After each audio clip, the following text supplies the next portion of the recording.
Bueno, gracias a Dios podemos estar finalizando la serie que habíamos comenzado, ya ni recuerdo cuándo, pero fueron hace unos cuantos domingos. Y hoy toca examinar juntos el último punto de las doctrinas de la gracia, que comúnmente conocemos como la perseverancia de los santos. Ahora quiero hacer algunas observaciones respecto a este punto dentro de las doctrinas de la gracia. Este es el punto en el cual, digamos, en términos generales, hay concordancia. Los mismos discípulos de Arminio, cuando llegaron a este punto, no estaban del todo convencidos de que debían de discrepar contra los que, digamos, sostenían el calvinismo.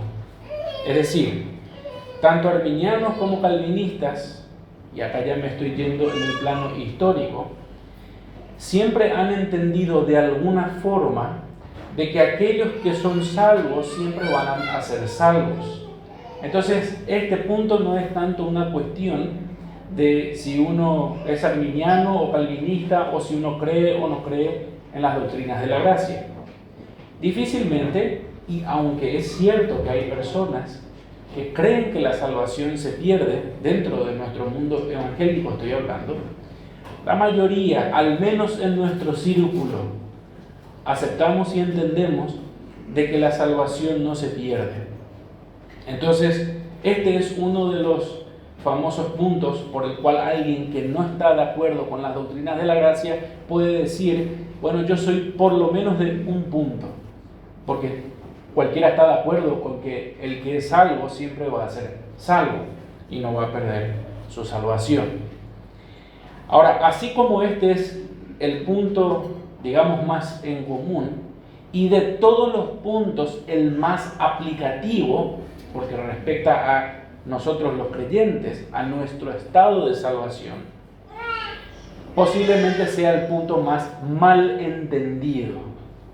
Me voy a explicar qué quiero decir con esto.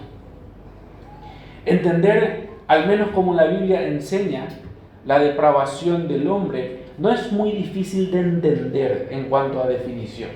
Lo difícil es aceptar que esa sea la condición.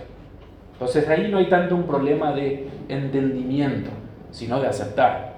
Lo mismo pasa con respecto a la elección soberana de Dios. No es muy difícil entender, al menos como enseña las Escrituras, de que Dios elige a quién salvar y a quién no. Lo difícil es aceptar eso, porque me deja como expuesto, me deja dependiente de Dios, me deja sin chances alguna de mostrar algo de parte de mí para decirle a Dios, yo merezco ir al cielo. Y así podemos ir con cada uno de los puntos, y muy posiblemente nos vamos a dar cuenta que al menos en definición no es una cuestión difícil de entender, más bien es una cuestión un poco difícil de aceptar. Con respecto a la perseverancia de los santos, yo tengo la firme sospecha de que a la vez que es un punto difícil de entender, difícil de aceptar, también es difícil de entender o mayormente malentendido. Hay una palabra que a la mayoría de ustedes le va a sonar muy bien. La perseverancia de los santos hoy comúnmente se asocia con la seguridad de salvación. ¿Alguna vez usted escuchó la seguridad de salvación? Normalmente, no sé si es el caso en esta iglesia, usted va a estar de acuerdo conmigo que cuando llega el momento del bautismo, se suele preguntar a aquellos que van a dar ese paso de obediencia sobre ¿y cuál es ese versículo que asegura tu salvación? Y entonces uno, de una manera muy sincera, no estoy cuestionando el acto, simplemente estoy referenciando ese momento. Uno dice, y el versículo que asegura mi salvación es Juan capítulo 3, verso, 16. Y entonces se asocia, o hoy comúnmente se piensa respecto a la perseverancia de los santos con la seguridad de salvación. Y ese es un problema. Porque hoy tenemos muchos creyentes que piensan que son creyentes y no lo son. Y tiene que ver con este tema, con esta confusión. Así que vamos a comenzar pensando un poco en qué es la perseverancia de los santos, al menos como la Biblia enseña. Nosotros sabemos que los santos, es decir, los creyentes, nunca perderán su salvación, no por una cuestión de los creyentes, sino primeramente porque la salvación se fundamenta en Dios. La salvación proviene de Dios. Y entonces así, por ejemplo, nosotros vamos a encontrar en 2 de Timoteo, capítulo 1, verso 9, yo voy a empezar a citar muchos versos. Por supuesto, estaría re bueno que me pueda acompañar, pero si no puede, por lo menos tome nota y yo voy avanzando. 2 de Timoteo, capítulo 1, verso 9, dice así: quien nos salvó y llamó con llamamiento santo, no conforme a nuestras obras, sino según el propósito suyo y la gracia que nos fue dada en Cristo Jesús antes de los tiempos de los siglos. Entonces nosotros vemos, al menos por este verso, que es claro que todo es por el puro afecto de Dios, por el puro amor de Dios, que el Padre ha concedido a sus escogidos la salvación, ha dado a su Hijo para que esa salvación pueda ser efectuada o Él mismo llevada a cabo para nosotros o a favor nuestro. También, si usted mira el Evangelio de Juan, se va a dar cuenta de este énfasis que hacen las Escrituras en la iniciativa de Dios para salvar. Dios salvando a las personas. Y no hay nada que pueda truncar ese llamamiento de Dios. Dios llamó y a quienes Él llamó van a ser salvos. Ese es el gran punto, al menos en Juan. Si recuerda, Juan capítulo 6, verso 37 dice esto: todo lo que el Padre me da, vendrá a mí. No hay duda, no hay cuestionamiento, no hay suposición. Eso va a ocurrir. Todo lo que el Padre me da, vendrá a mí. Y al que a mí viene, no le echo fuera. No existe persona que genuinamente haya sido salvo y luego Jesucristo lo va a desheredar. No lo va a tener como hermano suyo. El Padre no va a reconocer como miembro de su familia después de haberlo insertado en el cuerpo de Cristo. Eso no va a pasar. ¿Por qué? Porque la salvación se sustenta en quién es Dios. La salvación proviene de Él y Él la lleva a cabo. Entonces, estos son como todos versos que apuntan y afirman una y otra vez que aquellos que son salvos van a nacer siempre salvos. No van a perder su salvación. Pero entonces nosotros estamos mirando desde, si se quiere, unos lentes. Permítanme una ilustración. Me encanta esta ilustración. Si a cada uno de ustedes yo les pusiese un lente de color verde, ¿cómo verían las cosas? En tono verde. Todo sería verde. Porque los lentes que tienen puestos son de color verde. Bueno, si usted tiene unos lentes de color rojo, ¿cómo verían las cosas? Y todo va a estar teñido de rojo. Porque los lentes, la manera en la cual usted está percibiendo las cosas, están afectados por ese lente que usted tiene. Esa misma ilustración los teólogos utilizan para hablar de el lente teológico de las personas. Cada uno de nosotros tiene presuposiciones respecto a lo que enseñan las Escrituras. Y una presuposición, un lente que afecta y mucho para entender la salvación es, por ejemplo, el lente de la soberanía de Dios. Si usted ve la salvación con el lente puesto, con el entendimiento de que Dios es soberano, entonces va a entender de una manera los puntos de la doctrina de la gracia. Y cuando nosotros nos ponemos, digamos, ese lente de que Dios es soberano, cuando llegamos al punto de la perseverancia de los santos, visto desde la perspectiva de Dios, siendo Él soberano, no es muy difícil entender que la salvación nunca va a perderse. Porque en definitiva nosotros estamos confiando en ese Dios que es soberano para poder llevar a cabo su plan. ¿Se entiende? Ahora, si nos quitamos ese lente y nos ponemos el lente centrado en el hombre, el lente humanista, donde el enfoque para la salvación está en las capacidades humanas, obviamente que cuando miramos a nuestra capacidad de perseverar en la fe, va a flaquear. Porque todos nos damos cuenta que no somos muy buenos para durar en el tiempo. en X cosas. Hoy me puede recontra gustar el traje de color negro. Vaya uno a saber de acá a 10 años qué color me va a gustar. Es un ejemplo tonto. Pero nosotros nos damos cuenta que como seres humanos somos muy fluctuantes. Entonces, si para la salvación yo tengo el lente humanista y estoy centrado en las capacidades humanas, primero no me voy a ver tan malo, obvio. Segundo, voy a mirar más mis capacidades. Tercero, es posible que dude de mi salvación. Porque a veces parezco que soy el campeón de la fe y a veces no tanto. Bueno, mucho depende de ese lente que uno tenga. Bueno, siguiendo esa ilustración del lente, yo temo que en nuestras iglesias haya un lente respecto a este punto. Y el lente se llame la seguridad de salvación.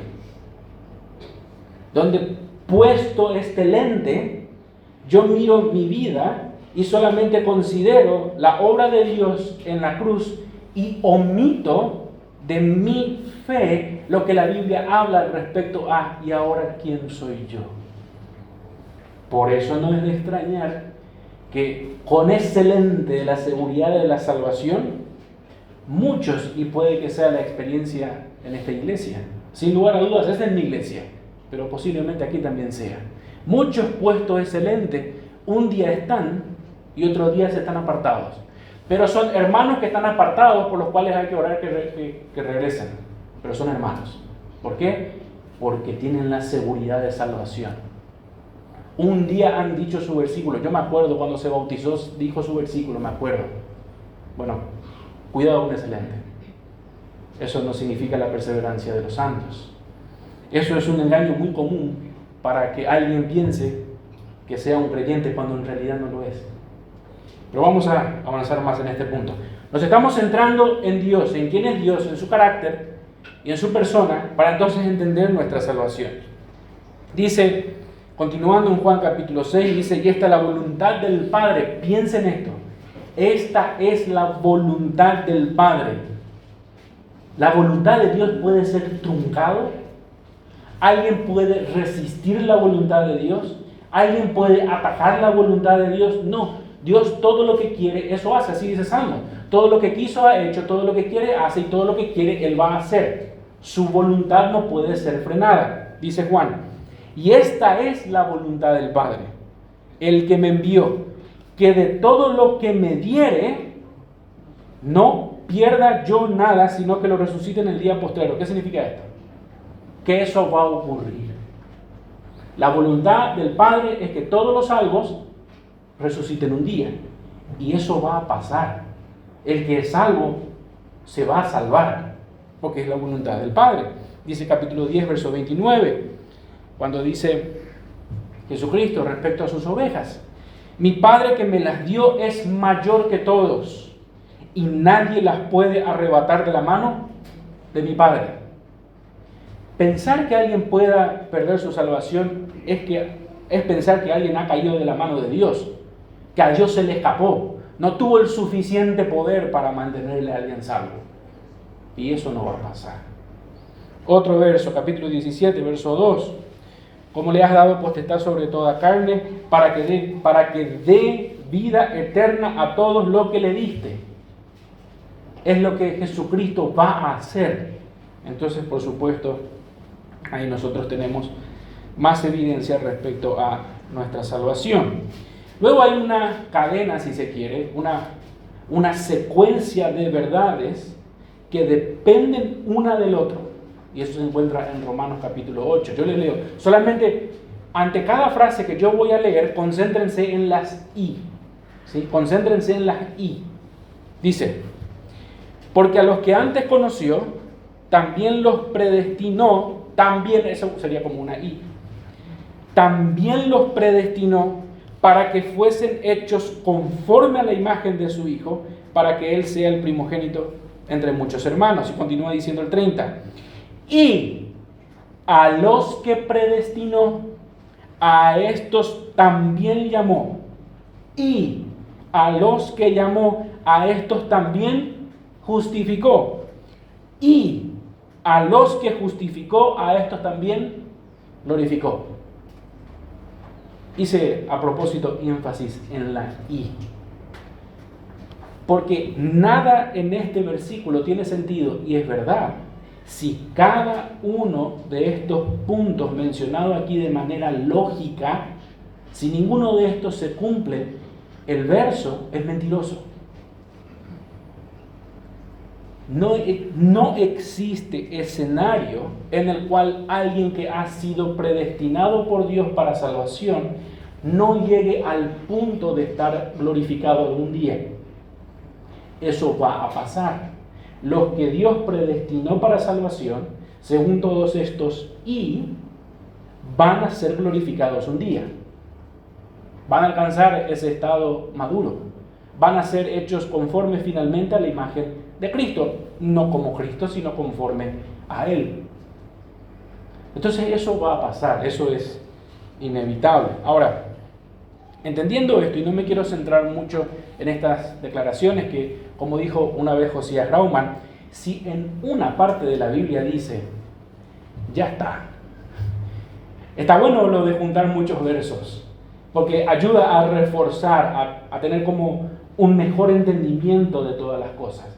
Pero si en una parte de la Biblia dice que aquellos que Dios salvó van a ser salvos para siempre por las implicaciones del verso, porque nadie las va a arrebatar de su mano, porque Jesucristo no las va a perder, porque van a ser resucitados al día postrero, porque van a ser glorificados, etcétera, etcétera. Si la Biblia lo dice, es que eso va a ser así.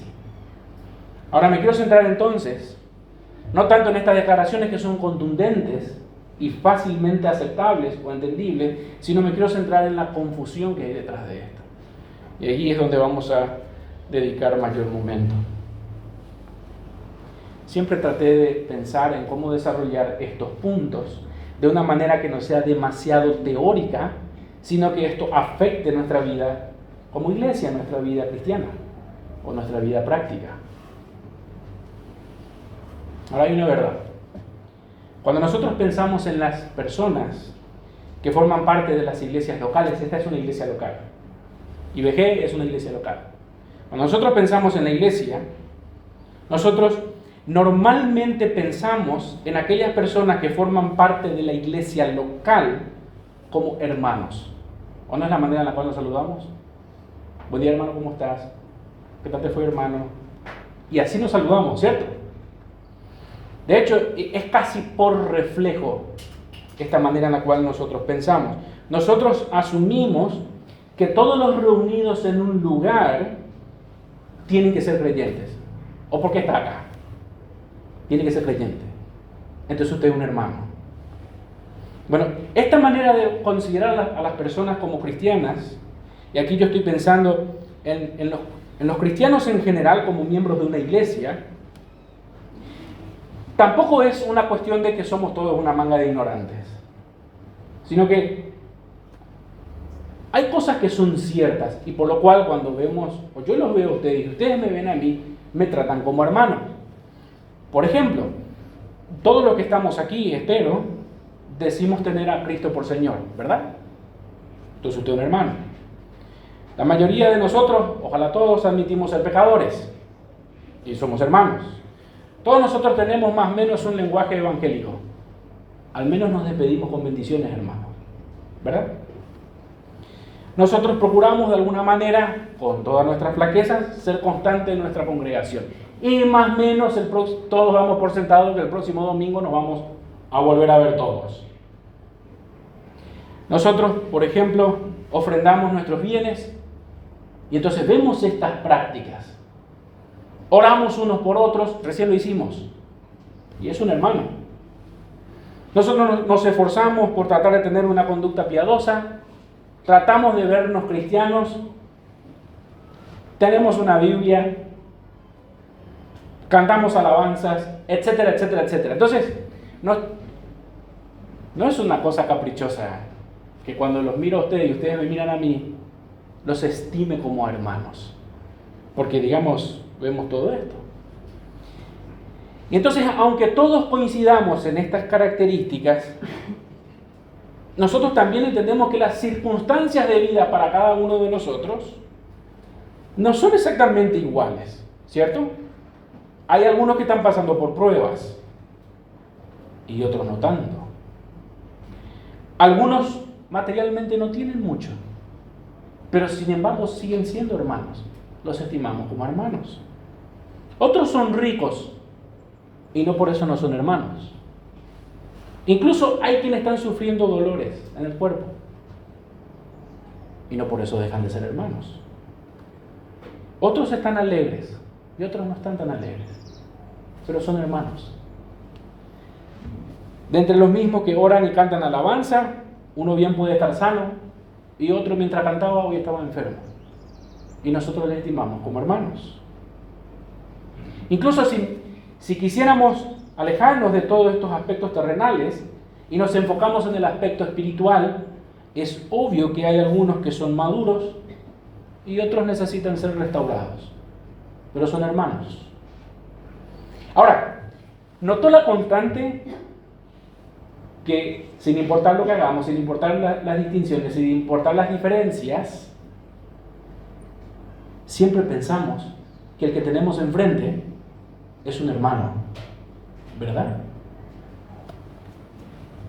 Difícilmente nosotros nos pongamos a pensar que no todos aquellos que nosotros estamos mirando realmente son creyentes. Eso no es algo que pensamos muy a menudo. Santiago, si usted mira la carta, toda la carta de Santiago, en una parte de Santiago dice que solamente aquellos que hayan resistido hasta el final de sus días, esos son los que van a recibir vida eterna. Y esa carta estaba orientada a una iglesia local. Y Santiago mismo, en ese capítulo 1, cuando hace esa primera afirmación, luego en una parte llega a decir que incluso hay algunos que son solamente religiosos.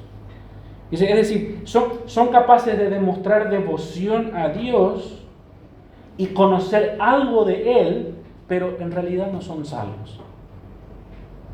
Y esa es una advertencia constante en toda la carta de Santiago. Si piensa en el último versículo del capítulo 5 de Santiago, usted se va a dar cuenta que la carta termina con: si alguno ganó o hizo volver aquel que se había ido, que se había perdido, estoy diciendo de manera parafraseada, aquel que hizo volver del error, sepa que ha ganado un alma. O sea, toda la carta está matizada con la verdad de que hay creyentes y hay aquellos que no lo son. Hay aquellos que por un tiempo están y que luego no van a estar. Y esos que no están, e incluso pudiesen estar, no necesariamente son creyentes. Tristemente, por las iglesias han pasado o están presentes personas cuya fe es muerta. Según el mismo autor de Santiago, podemos ir a otras partes de la Biblia, pero elegí esta. Todos aquellos cuyas obras no muestran que poseen la fe salvadora, y este es el punto, pueden perderse en el infierno igualito que los demonios.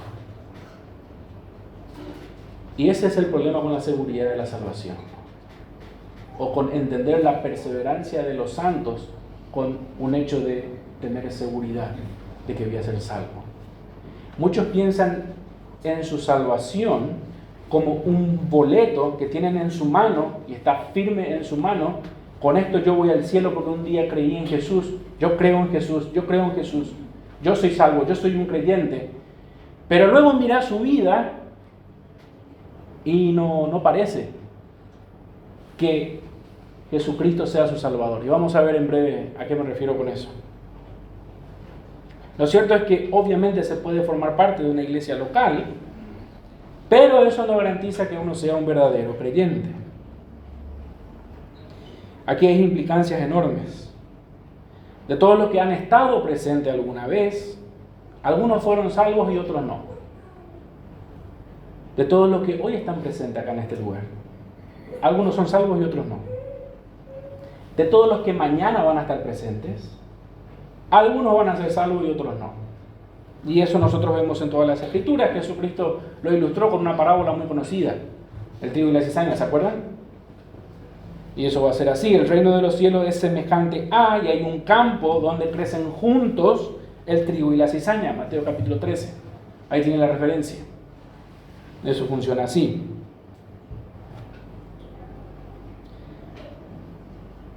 No es de extrañar entonces que algunos se retracten alguna vez de la fe que en un principio dijeron tener.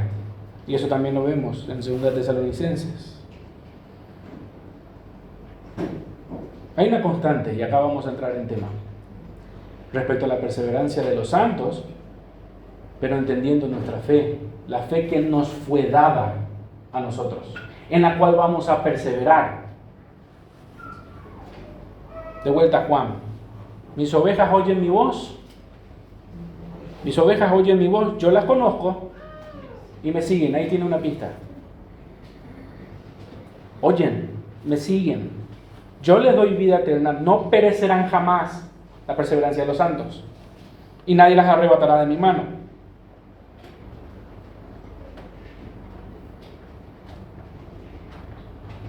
¿Quiénes son los verdaderos creyentes? ¿Quiénes son? Al menos en la Biblia. ¿Quiénes son? Los que creen a Dios o que hay un Dios. Santiago mismo dijo, capítulo 2, también los demonios creen y tiemblan. Y ellos van a estar en el infierno. Entonces no pasa por ahí.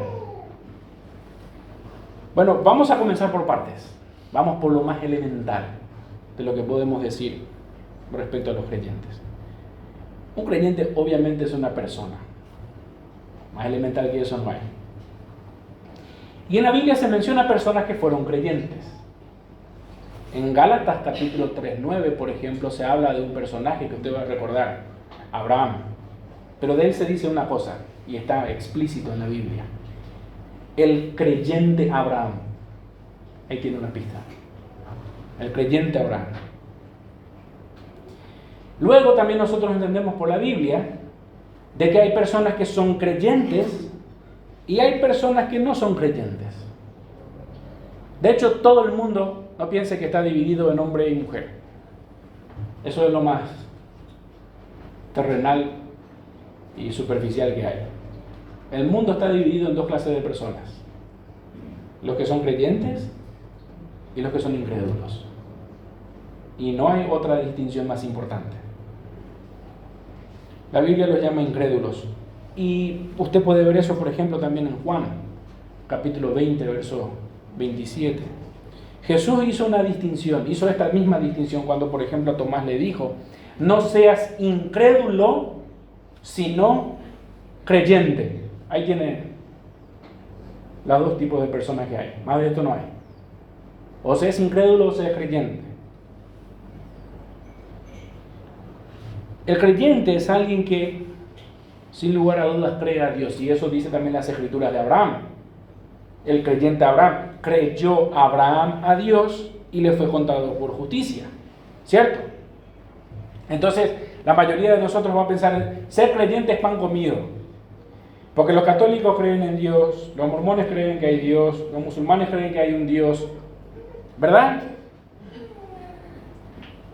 Pero la Biblia es muy específica y nunca habla de creer en cualquier Dios, sino en uno solo, el Dios Trino. Y entonces, por ejemplo, en Efesios, Pablo habla de este Dios Trino, aplicando a la iglesia de los Éfesos, y hace un énfasis muy grande. Un Dios, un Señor, un Dios y Padre.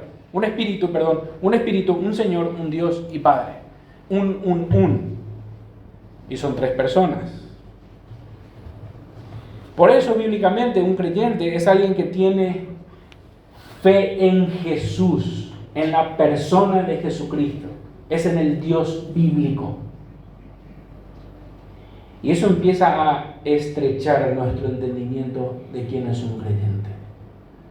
No basta con decir creo en Dios.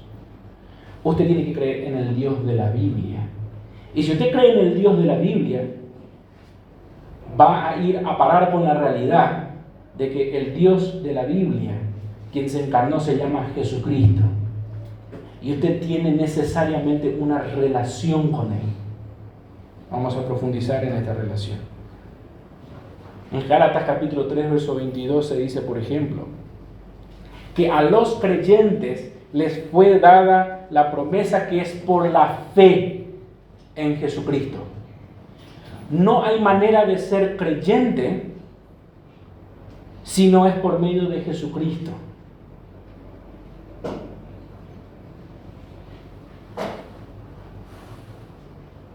Cuando usted piensa en un amigo, la mayoría de acá tenemos amigos, ¿verdad?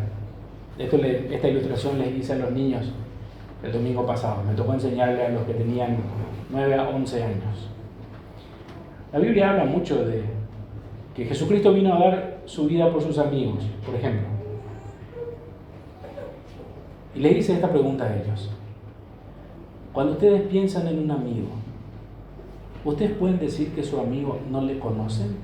No, sí le conocemos. ¿Pueden decir que no pasan tiempo con él? No, sí pasamos tiempo, jugamos, nos buscamos. ¿Por qué? Porque es nuestro amigo. ¿Dialogan con él? Claro. Nos divertimos, nos buscamos, nos recreamos juntos. ¿Tenés deseo de estar con tus amigos? Sí. Yo quiero a mi amigo. ¿Por qué es mi amigo? ¿Te hace feliz tu amigo? Claro que sí, me afecta a mi amigo. Bueno, nadie que es creyente no tiene por amigo a Jesús.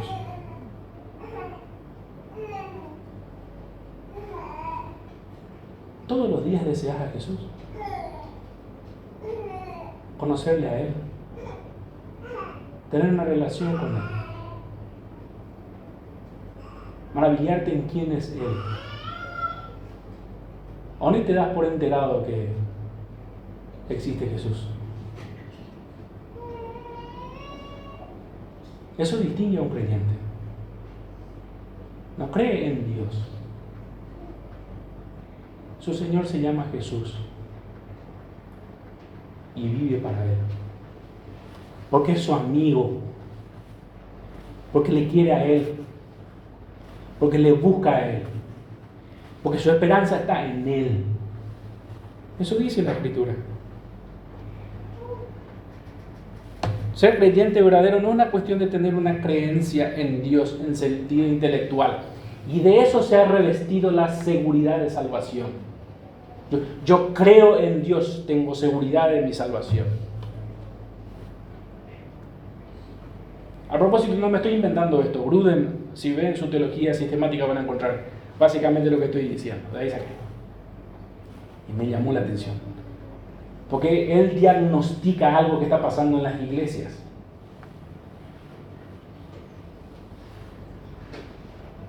Todo aquel que profesa ser un cristiano o un creyente en la Biblia esencialmente es un discípulo. No existe un creyente que no sea discípulo. Y no existe creyente que no siga siendo un discípulo. Nosotros, con fines prácticos, no de manera malintencionada, pero con fines prácticos, hemos denominado muchas veces un periodo de discipulado para alguien recién convertido. Y no pienso que eso esté mal en términos prácticos, de introducir en la fe a una persona, de darle como el ABC. Y solemos pensar en esa persona que normalmente está en un periodo de discipulado. O me imagino que también es así, ¿verdad? ¿Sí? No está mal eso. Lo triste sería pensar que cuando el que le está enseñando desarrolló la última lección, usted acabó con su discipulado. Porque eso no es así. Un creyente es un discípulo de Jesucristo toda su vida. Si no es discípulo, no es creyente. No lo digo yo, en Hechos usted puede ver esto, capítulo 11. En realidad se le llamó cristianos por primera vez a ese grupo de discípulos en Antioquía. Porque y ahí había un grupo de gente que a todas leguas estaban siguiendo a una persona llamada Jesucristo, el Mesías. Y como era notorio que vivían para Él y vivían por Él, bueno, estos son cristianos. Obvio. Es como que usted vea a un jugador de fútbol hoy. No significa que siempre mete todos los goles. No significa que nunca se lesione. No significa que siempre haga los pases perfectos. Pero te das cuenta que es futbolista. Mira cómo vive, mira cómo come, mira cómo se entrena, mira todo lo que hace, mira de qué habla. Y claro que es un futbolista. Bueno, a los cristianos se los distinguió así. Mira de lo que hablan, mira lo que tienen en su lenguaje, en su boca, día a día, mira de lo que conversan. Mira en qué tienen su esperanza. Mira de quién habla a otros. Mira qué es su deleite, mira qué es su regocijo. Mira que cuando cantan esto, cuando hablan de este. ¿Qué tiene Él? ¿Qué tiene Cristo? Y por eso se lo llamamos cristianos. ¿Y qué significa ser un discípulo? Más o menos ya venimos insinuando. Bueno, mire cómo el Señor mismo lo define en lo que nosotros luego conocemos como la gran comisión. Usted puede ver eso en Mateo capítulo 28, verso 19. Dice así, Jesucristo: por tanto, id y haced discípulos a todas las naciones, bautizándolos en el nombre del Padre y del Hijo y del Espíritu Santo, enseñándoles que guarden todas las cosas que os he mandado. Bueno, aquí tenemos un excelente resumen de todo lo que venimos diciendo hasta ahora. Primeramente, nosotros notamos que un discípulo cree en el Dios trino de la Biblia. Por eso se bautiza en el nombre del Padre, el Hijo y el Espíritu Santo. Pero un discípulo no es solo alguien intelectual respecto al único y verdadero Dios, sino que es alguien que con todo su ser, con todo su intelecto, con toda su voluntad, todo su afecto, están orientados a vivir de una manera, como dice el mismo Señor, guardando todas las cosas. Eso hace un discípulo. ¿Usted sabe lo que es la voluntad del Señor Jesucristo para su vida? O al menos sabe dónde puede encontrar. En la Biblia. Ahí Él dejó de manera expresa su voluntad. ¿Usted desea la Biblia? Examine, piense en usted. ¿Usted desea la Biblia? ¿Desea conocer a este Señor que dice que es su Señor y que usted es su discípulo? Porque si desea a este Señor y usted es su discípulo, usted va a buscar, como dice el mismo Cristo, guardar todas las cosas que Él ha mandado.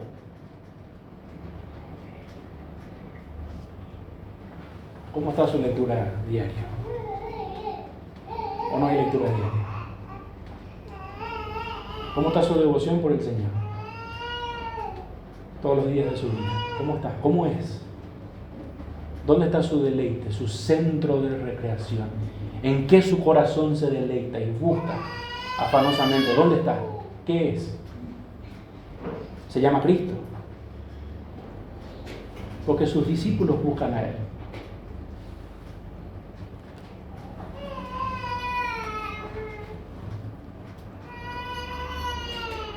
Juan había dicho de algunos que habían creído en Jesús esto. Capítulo 8, verso 31. Dijo entonces Jesús a los discípulos que habían creído en Él: si vosotros permaneciereis en mi palabra, seréis verdaderamente mis discípulos. Ahora yo le voy a decir cómo funciona esto. ¿Cómo sabemos que un guardia de seguridad está cumpliendo su función? Porque está encerrado en su cabina viendo su teléfono. No, está haciendo cualquier otra cosa el güey.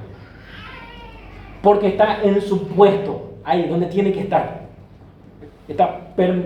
Permanece en su puesto.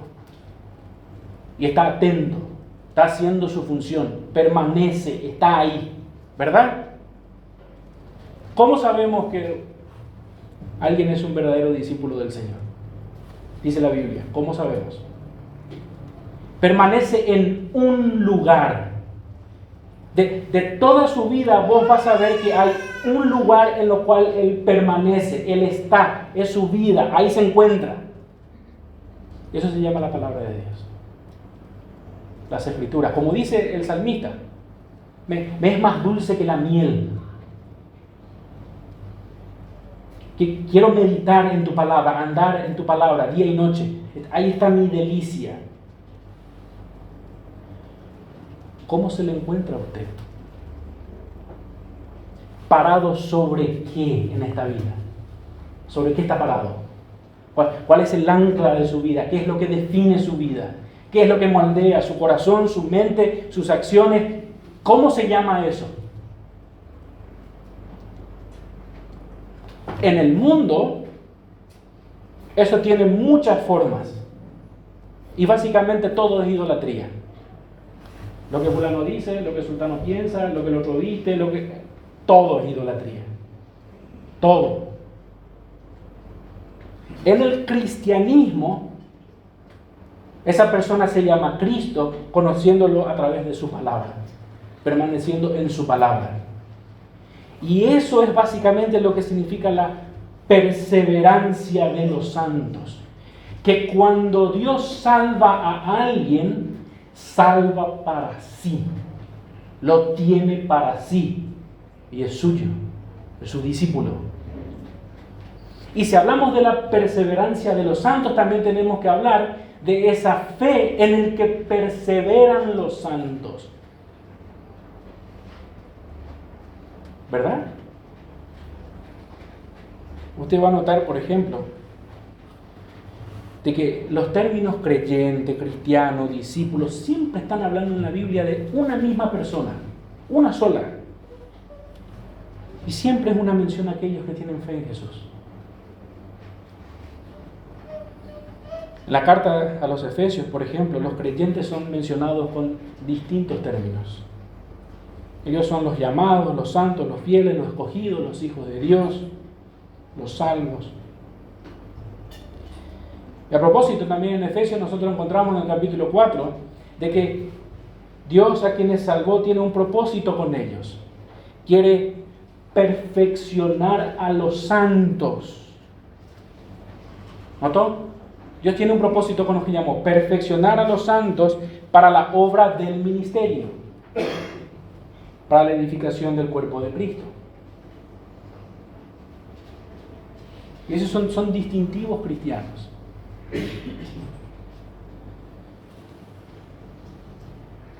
Vaya conmigo un rato a Romanos capítulo 1.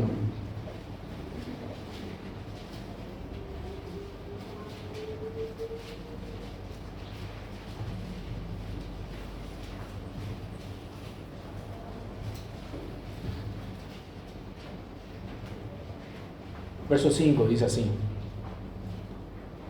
y porque recibimos la gracia y el apostolado para la obediencia a la fe en todas las naciones por amor de su nombre, entre los cuales también estáis también vosotros, llamados a ser de Jesucristo, a todos los que estáis en Roma, amados de Dios y llamados a ser santos.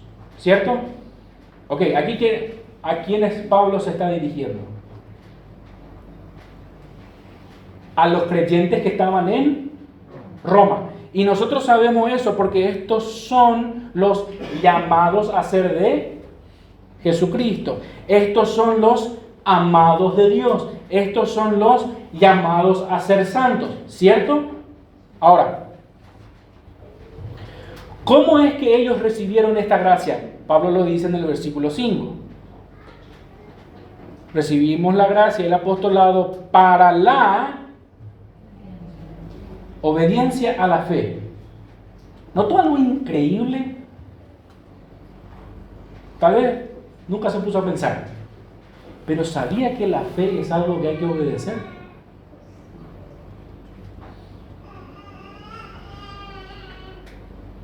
La fe es algo que se obedece.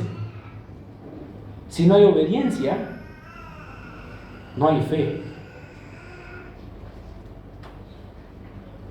El evangelio que usted escuchó alguna vez no es para el ejercicio de su mente. Es lo que va a determinar luego su obediencia. El evangelio no es una bala de un tiro. Recibí el evangelio. No. El evangelio moldea toda nuestra vida. La fe se obedece. Fuimos llamados a la obediencia de la fe. No solamente a creer en Dios, a obedecer, a permanecer en su palabra, etcétera, etcétera, como hemos visto.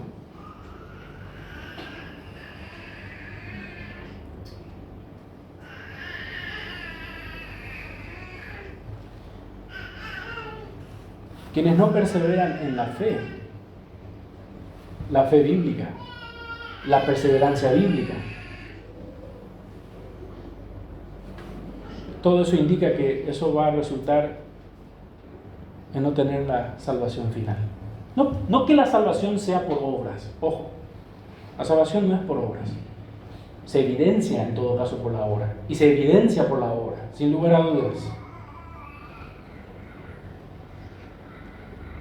Jesús dijo: seréis aborrecidos de todos por causa de mi nombre, mas el que persevere hasta el fin, ese será salvo.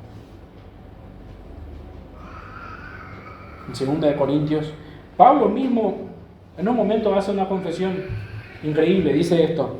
En Caminos muchas veces usted se recordará, Pablo cuando estaba hablando, estaba más bien confrontando a los demás, estos falsos apóstoles. Y él básicamente dice que él no gozaba de todos los privilegios que tenían estos falsos apóstoles. Y más bien estaba describiendo cómo era su ministerio. Y dice: en caminos muchas veces, en peligro de ríos, peligro de ladrones, peligro de los de mi nación, peligro de los gentiles, peligros en la ciudad, peligros en el desierto, peligros en el mar, peligros entre falsos hermanos. ¿Qué significa eso? ¿Y qué hay? ¿Qué hay? ¿Por qué? Son falsos discípulos. No buscan a Jesús. Sus intereses son otros. No. Yo con dolor voy a decir lo que voy a decir, pero yo aprendí a que no necesariamente alguien que es muy afectuoso necesariamente es porque te ama como un hermano. Me refiero en el ámbito de la iglesia. A veces a las personas simplemente les gusta estar bien y encuentran eso en la iglesia.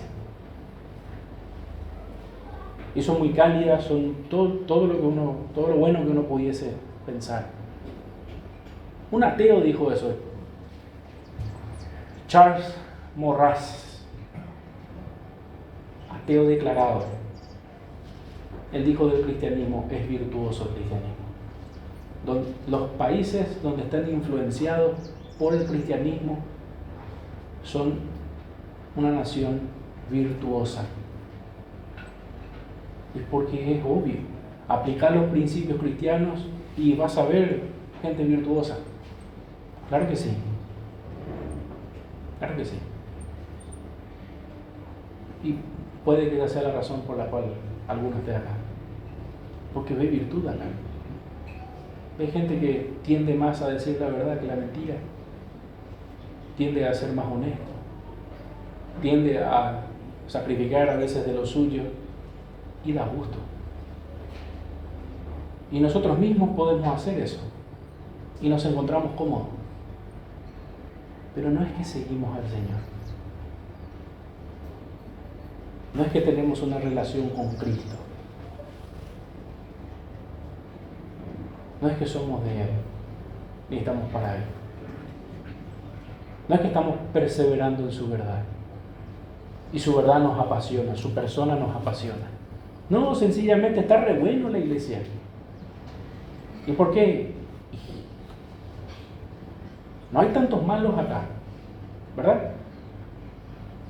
Que ese no sea nuestro caso. Yo con esto finalizo lo mismo que le dije el domingo pasado a los niños que estaba enseñando, porque me preguntó uno. Olímpicamente me salté la lección y estaba evangelizando a ellos. Me preguntó uno: tío, ¿por qué no desarrollamos la lección hoy? Porque me duele pensar, mirándole a esos pequeñitos, mi hijo estaba ahí a mi izquierda, que uno de ellos no va a ser salvo. Te parte el corazón. Porque vos le mirás ahí. Y están cantando, están leyendo la Biblia. Pero vos sabés que es muy posible que no sea salvo. Así como hoy está sentado, mañana puede que no esté sentado. Y merece toda la pena del mundo predicar el Evangelio. Y para eso se prestan las doctrinas de la gracia. Para hablar del Evangelio. De quién es Dios, quiénes somos nosotros, cuál es su obra de salvación y quiénes somos nosotros. Nunca me voy a olvidar cuando entendí mejor o entendí por primera vez la doctrina de la gracia. Tal vez a alguno le pasó. Tu esquema evangelístico se desarticuló. Porque la gran pregunta era: ¿y cómo ahora para evangelizar? Si Dios es soberano, si Él elige a quién salvar, y si uno no puede tener la fe para creer, ¿y cómo hago? ¿Qué hago con el librito de los colores? ¿Qué hago con los pasos? ¿Cómo termino el evangelismo? ¿Le tengo que llevar al momento de la oración? ¿Le tengo que hacer repetir una oración? Entonces, ¿qué tengo que hacer? Llamar a la obediencia a las personas. Predicar el evangelio. Predicar quién es Dios. Predicar quién es Él. Y llamarle a la obediencia a las personas. Porque eso es lo que Dios hace. Pecadores, arrepiéntanse.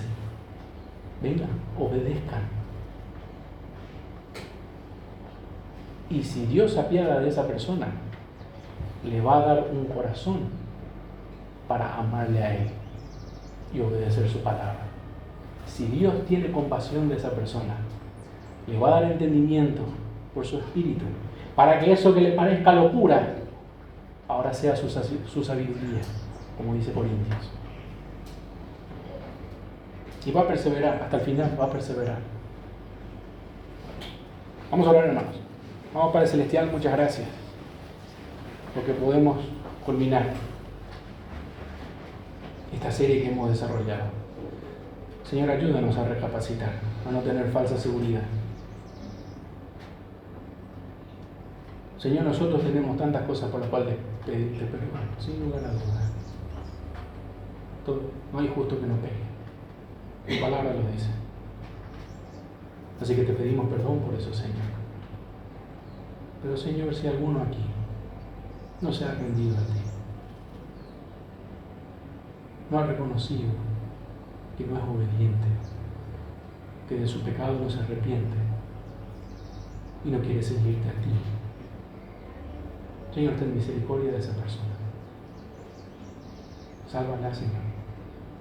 Dale un nuevo corazón para que te ame, para que te sirva y que no se engañe, Señor. Tú declaras por tu palabra que muchos en aquel día dirán: Señor, Señor, Señor. Y la respuesta tuya será: nunca te conocí. Señor, perdónanos. Danos tu salvación, que solamente tú puedes dar. Limpia mi pecado, Señor. Me arrepiento de quién soy, me arrepiento de cómo pienso, me arrepiento de cómo siento, me arrepiento de cómo veo esta vida, Señor, lejos de ti. Te pido perdón. Dame tu salvación, Señor. No la merezco, como cantamos esta mañana, Señor. Yo soy un infeliz, un pobre pecador que necesita del auxilio de un Dios soberano, misericordioso, amoroso. Ayúdame a perseverar, Señor. Mis fuerzas no dan. Mi fe flaquea cada rato, Señor. Ayúdame a ser tu discípulo. En mis fuerzas no puedo, pero tú también me mandas, así que quiero tener fuerzas en ti, Señor. Dame valor para amarte como corresponde, seguirte como te mereces, Señor. Gracias por todo esto en el nombre de Cristo Jesús. Amén.